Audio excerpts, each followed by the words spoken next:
لیکن میرے مسلمان دوستو، آپ کا میں ایک اور سوال حل کرنے لگا ہوں۔ آپ میں سے بہت سے لوگ کہتے ہیں کہ مولوی صاحب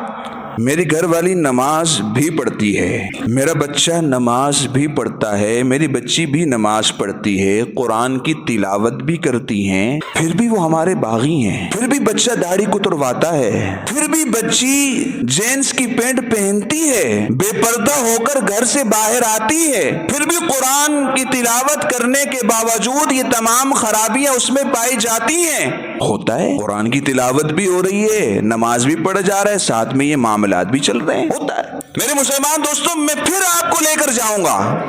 اسی طرف کہ آپ جب اپنے کمرے میں اے سی لگاتے ہیں، اے سی کے لگانے کے بعد آپ حساس ہو جاتے ہیں کہ بھئی کہیں سے کوئی سوراخ کھلا ہوا تو نہیں ہے جہاں سے تپش اندر کمرے میں آ رہی ہو، کہیں کی کھڑکی کھلی ہوئی ہو، دروازے کی چوکھٹوں میں کہیں سے کوئی سوراخ ہو، یا پھر کوئی بچہ دروازہ کھول کر چھوڑ دے تو آپ فوراً سے غصہ ہوتے ہیں، بھئی دروازہ کیوں کھول کر چھوڑا ہے، باہر سے تپش آ رہی ہے، اے سی کا فائدہ نہیں ہے۔ میرے مسلمان دوستو،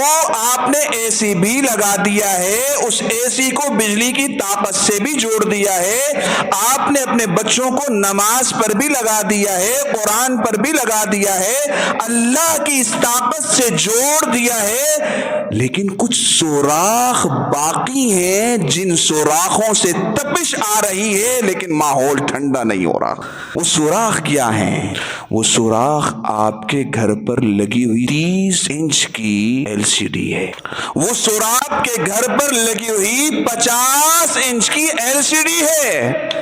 وہ سوراخ آپ کے جوان بچوں اور بچیوں کے ہاتھ میں اینڈرائیڈ موبائل ہے۔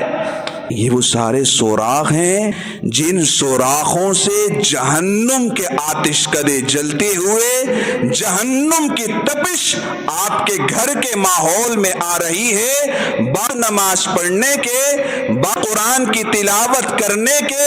آپ کے بچے باغی ہیں۔ وجہ یہ ہے کہ آپ نے ان سوراخوں کو بند کرنے کی فکر نہیں کی۔ ان سوراخوں کو بند کرنے کی اگر فکر کی جائے اور اس کے بعد اپنے بچوں کو قرآن اور نماز سے جوڑا جائے، قرۃ اعین،